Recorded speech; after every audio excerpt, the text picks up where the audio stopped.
RadioTAB Breakfast Show. All sports, all angles, all the news. Yesterday was made public, something that we've known for some time, about a battle that one of our really good mates here on the program is going through, or has been going through in recent times, and he has chosen to speak out just to warn others about getting yourself checked out. We talk about Trevor Gillmeister, who joins us on the line this morning. Morning to you, Gilly. Hey, Gilly. Morning, boys. How are you, mate? I'm very well, thanks.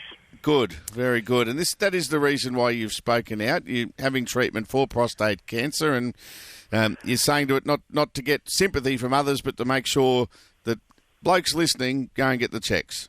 Yeah, no, you're right, mate. I suppose we're not real bright sometimes, us blokes, when it comes to health, are we? You know what I mean? So, we look about everyone else in your family, your kids and stuff like that. You make sure they do everything right, but we don't look after ourselves, mate, very good. So, yeah, no, mate, I've been blessed. To be honest, I've come through with flying colours because I was getting my blood test for the last 8 years.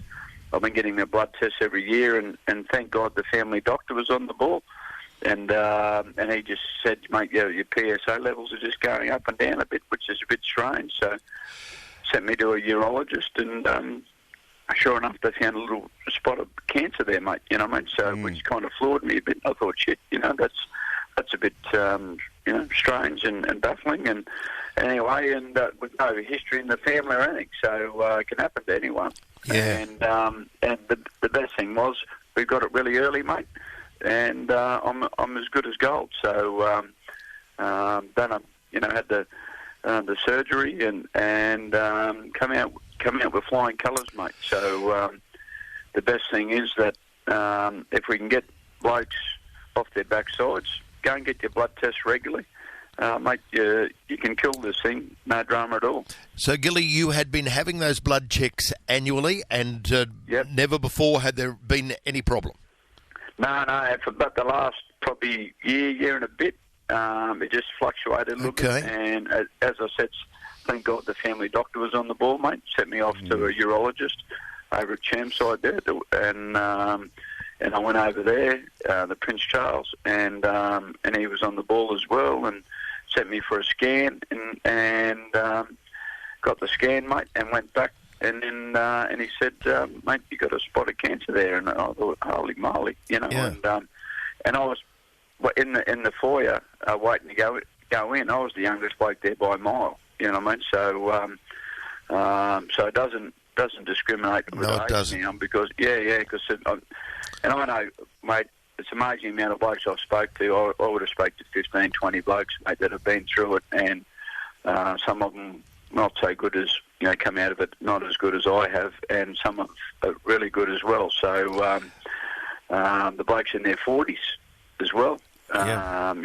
So, it's just not an old man's disease, buddy. So, make sure you get your blood test. That's all I can say.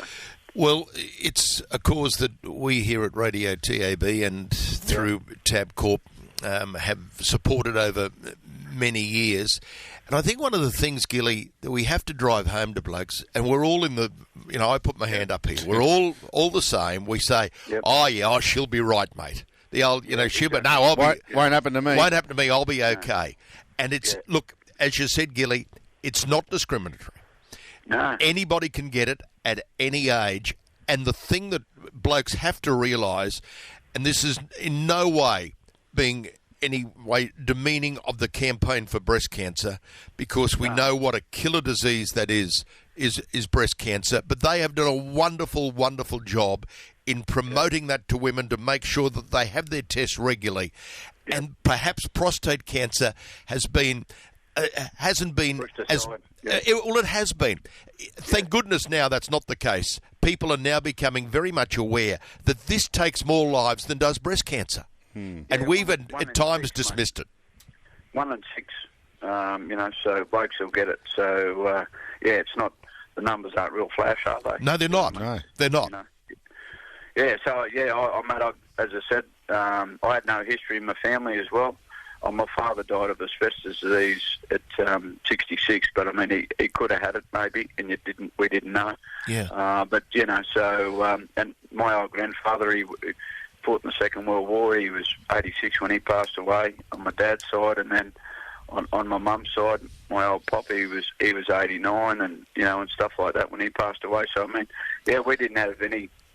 I think people when they got history in their family, they're a bit more diligent about yes, it. You know what I mean? Yes, like, yeah. That's exactly right.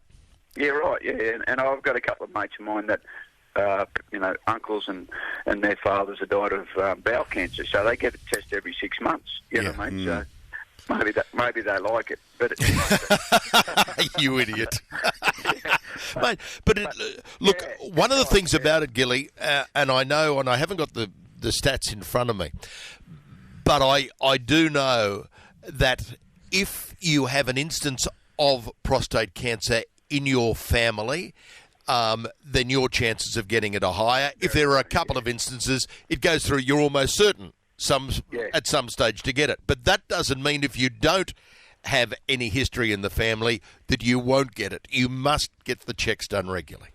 Well, mate, you're 100% right. And the blokes that friends of friends, and obviously we know someone very close to you blokes there at RadioTAB, and I spoke to him quite a fair bit, and a champion fella, and all the blokes that I've spoke to that have knew someone else as well. I would have spoke to 15, 20 blokes, that have been through it, and as I said, I'm so fortunate and lucky that the new procedures and all that type of thing with the robotic procedure they use now, so it kind of less invasive. The poor buggers in the old days, they used to get cut through the hip, you know what I mean? So, so now it's as I said, if you get it early enough, and it's a bit of a pain in the backside for about a week or two for me, and then I was fine. So the only downside for me at the moment is,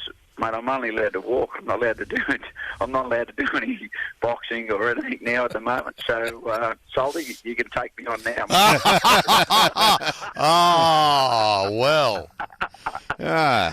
Jared, are you listening, Jared Daffy? Did you hear that? No, thanks. But mate, as I said, it's sometimes you need to go. I mean, I've always been a glass half full man, you know what I mean? So, but this kind of puts things in perspective a little bit more as well, so you realise how lucky you are. Yeah, absolutely. That's right, for sure, Gilly. So you're working at the moment down at the Titans? No, I haven't been down there for about a month. So, so I've obviously kept in contact with them as well, Mel and Dennis Watt and that as well. So they just said, get yourself right before you come down. So obviously only 2 rounds left. But mate, one good thing, sitting watching a lot of footy, mate. I'm kind of enjoyed some of the games over the last couple of weeks. The Roosters are looking really strong, aren't they? At the moment, so they got plenty of depth. So who knows? They might go back to back and be the first one to knock off our little reign there from 92, 93. Who knows? Yeah, well, they're looking good, aren't they? And as you said about the depth that they have, and you, Gilly, given the way playing, mate, given the way you played, you must be a big fan of someone like Victor Radley.